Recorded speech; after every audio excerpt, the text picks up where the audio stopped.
Ciao a tutti e benvenuti su Podcast Italiano, il canale YouTube per imparare l'italiano attraverso contenuti interessanti e autentici. E oggi parliamo di errori nell'apprendimento delle lingue straniere.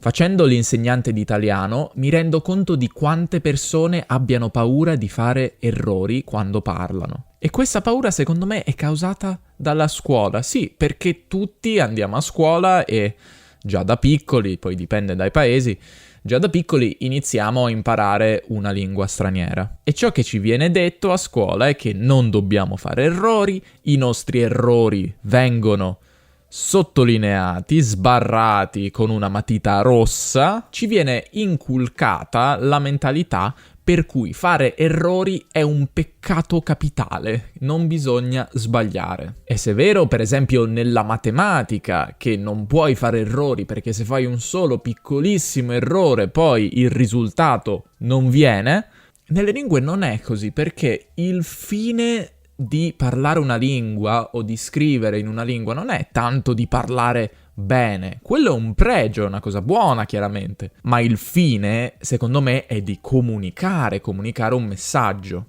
Quindi ai bambini o ai ragazzi vengono criticati pesantemente gli errori e ciò porta inevitabilmente a una paura, un'ansia nei confronti degli errori. E questo porta tante persone secondo me a lasciar stare l'apprendimento delle lingue perché pensano di essere una causa persa, pensano di non poter imparare perché non sono bravi, non sono dotati, cioè non hanno una dote, un talento. Ed è una profezia autoavverante, come dicono in inglese. Se tu pensi di non essere bravo e non fai nulla, poi chiaramente non migliori mai e alla fine non sei bravo. Si è avverata la profezia.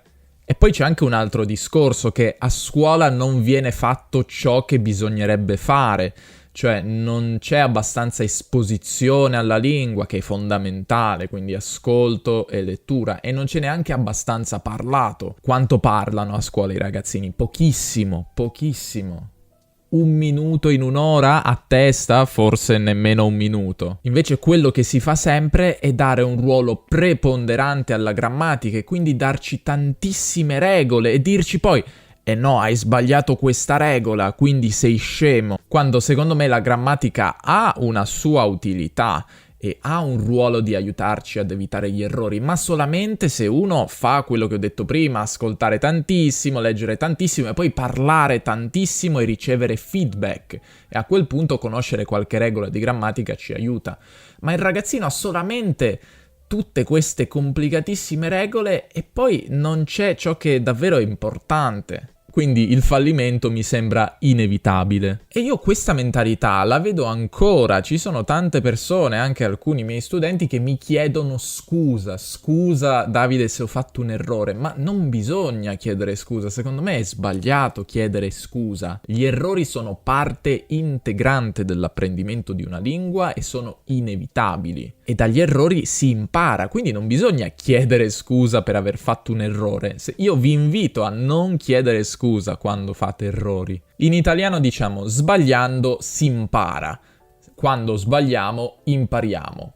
Anche se nelle lingue non è sempre così, perché spesso sbagliamo e non impariamo nulla. Gli errori non sono così facili da correggere nelle lingue, ci sono errori molto ostinati che facciamo e che faremo e rifaremo tantissime volte. E non è solo una questione di essere più attenti. Se sono più attento, beccherò l'errore prima di farlo.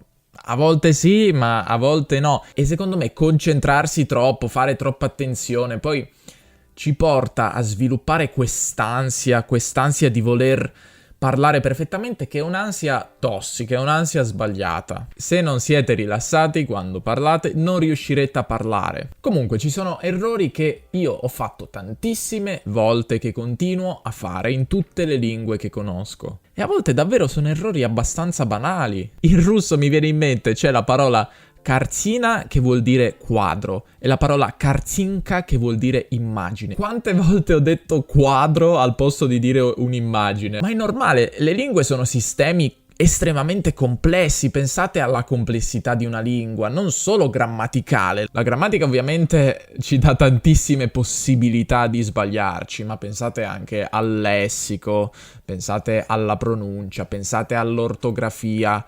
Possiamo sbagliarci in una miriade di modi. Dobbiamo però capire che di solito, a meno che non facciamo tantissimi errori e diciamo cose incomprensibili, le persone ci capiscono. I madrelingua ci capiscono. C'è sempre un contesto, ci sono cose che abbiamo detto prima, abbiamo aspettative, abbiamo conoscenze sul mondo, quindi la situazione ci aiuta a capire di solito. Questo significa che possiamo allegramente fregarcene di tutti gli errori? Io credo di no. Secondo me non bisogna trascurare completamente gli errori che facciamo. Bisogna trovare il giusto mezzo tra non fustigarsi, darsi frustate sulla schiena, metaforicamente ovviamente, però nemmeno dall'altro lato trascurare totalmente gli errori che facciamo. Io penso che l'obiettivo sia parlare bene, ma dobbiamo essere consapevoli che la strada sarà molto lunga, sarà una strada costellata di errori che dobbiamo cercare di correggere, ma con una mentalità rilassata. Bisogna trovare il giusto mezzo tra il menefreghismo totale e il dramma. Oddio, ho fatto un errore, ho sbagliato un tempo verbale. La domanda però sorge spontanea: ma come faccio a capire se ho fatto un errore? Perché chiaramente non ci accorgiamo di tutti gli errori che facciamo. Secondo me dipende dalle persone con cui stiamo comunicando, sia parlando sia scrivendo. Caso numero 1, gli insegnanti oppure i tutor linguistici. Come ho detto in un altro video, ci deve essere un accordo, secondo me, tra voi e il vostro insegnante quando state parlando, per esempio, se fate una lezione di conversazione classica. Perché sì, potete dire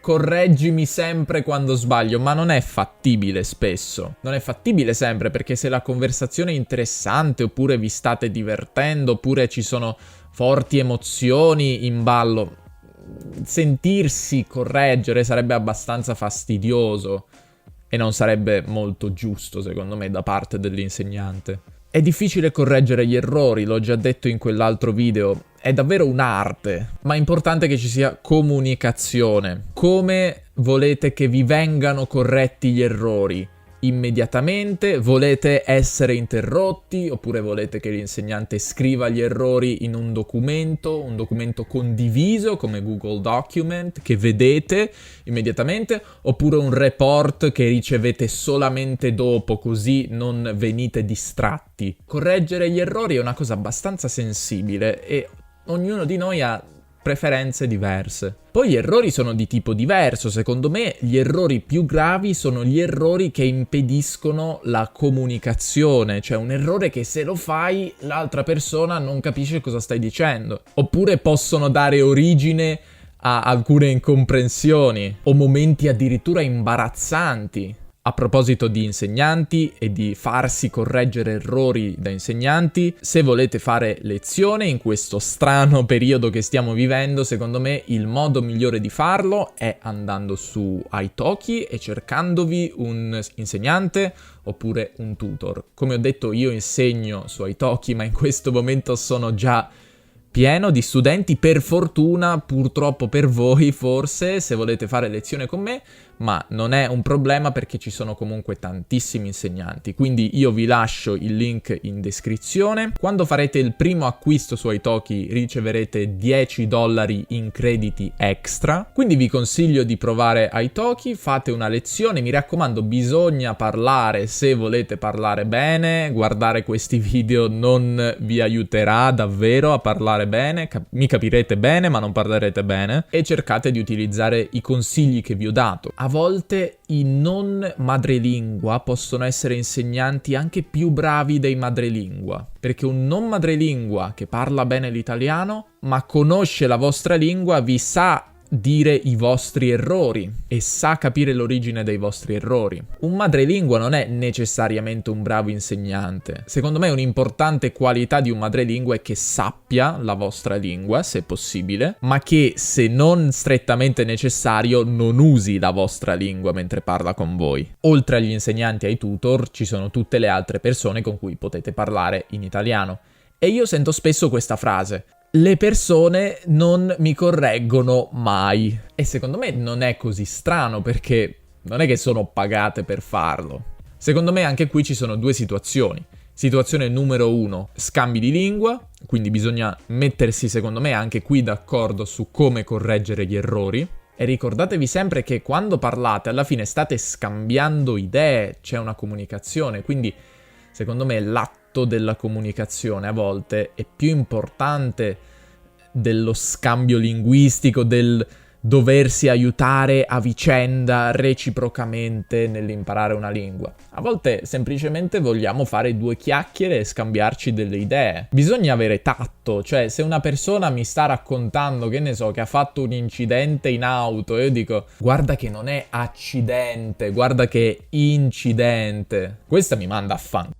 Giustamente oserei dire. Con le persone normali invece è molto diverso, perché se voi avete amici italiani, conoscenti italiani, siete in Italia, vivete in Italia, non potete aspettarvi che le persone vi correggano gli errori. Non potete esigere da loro che vi correggano gli errori. 1, perché non hanno voglia, probabilmente. 2, perché non le pagate e non è nemmeno uno scambio di lingua. E 3, perché secondo me tante persone lo trovano maleducato e io sono d'accordo. Se una persona non ce lo chiede, non dobbiamo correggerla mai, mai, mai. E infine voglio ancora ribadire che la grammatica può aiutare a ridurre il numero di errori, può aiutarci ad essere più precisi, a ripulire la nostra lingua, ad avere più accuratezza. Ma se la grammatica non è accompagnata da ascolto, lettura e poi anche da tanto esercizio di parlato, la grammatica sarà solo una serie di regole che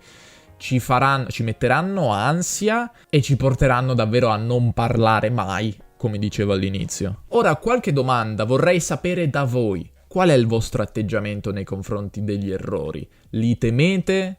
Avete paura degli errori? Oppure avete un atteggiamento positivo nei loro confronti? Seconda domanda, avete mai fatto errori imbarazzanti nella lingua? Scrivete anche questo nei commenti. E infine, visto quello che ho detto, visto che gli errori sono una questione molto sensibile, secondo voi dovrei correggere i vostri errori nei commenti? Questo mi è venuto in mente parlando con Roberto di Un Italiano Vero nella nostra diretta. Lui spesso corregge gli errori degli studenti e io invece non lo faccio, perché ho sempre pensato che magari uno studente non vuole essere corretto. Quindi fatemi sapere, non prometto di correggervi sempre, ma magari ogni tanto potrò farlo. La cosa che però mi preme dirvi, che è molto importante, è lasciate comunque commenti, e anche se non volete scriverli in italiano, e capisco, a volte anche io sono un po' pigro quando guardo video in altre lingue, non ho voglia di commentare perché dico farò errori, è difficile, è complicato. Lasciateli comunque anche in altre lingue, perché per me è molto importante sapere, avere un riscontro del feedback da parte vostra. Oppure, come fanno alcuni, potete lasciare un commento metà in italiano e metà in un'altra lingua se volete dire cose che non sapete dire in italiano. Voglio ringraziare tutte le persone che mi sostengono sul mio club su Patreon, le vedete qui. Il mio podcast Italiano Club è il luogo dove potete ottenere materiali esclusivi, un elenco di tutte le parole difficili che ho usato, con il minuto dove le usate, con la frase intera dove le usate, un podcast esclusivo dove spiego 3 parole e o frasi interessanti per ogni video ed episodio che faccio. Ed è un modo fantastico, se vi piace questo progetto e vi aiutano i miei video e i miei podcast, di sostenere Podcast Italiano. Siamo arrivati a 177 membri, che ringrazio davvero tanto. Se volete unirvi, andate a dare un'occhiata al Podcast Italiano Club e noi ci vediamo nel prossimo episodio. Alla prossima. Ciao ciao.